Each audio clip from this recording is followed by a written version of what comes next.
18 लोककलावंत जखमी, 1 जण गंभीर. चालकाला रात्रभर वाहन चालवून झोपेची डुलकी आल्याची शक्यता, पोलिसांकडून तपास.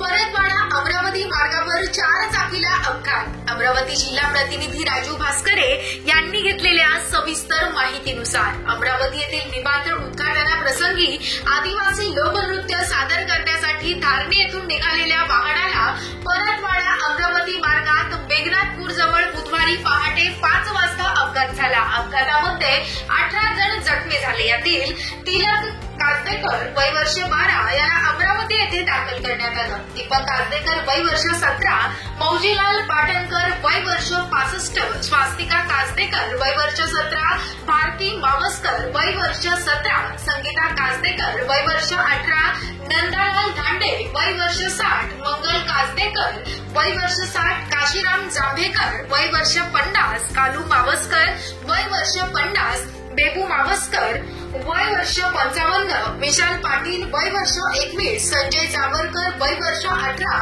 गोविंद जावरकर वय वर्ष 25, राज मावस्कर वय वर्ष 55, सर्व राहणार बेटाबडा आणि चालक संदीप भिलावेकर वय वर्ष 25, राहणार राणा मालूर अशी अन्य जखमींची नावं आहेत. सरमसपुरा पोलिसांनी चालक संदीप विरुद्ध गुन्हा दाखल केला.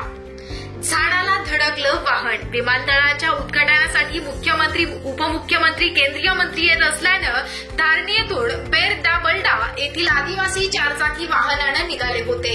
बोरगाव दोरी ते मेघनाथपूर फाट्याजवळ ते वाहन झाडावर आदळलं. अपघाताच्या परिणामी वाहनाचे ऍक्सेस तुटले.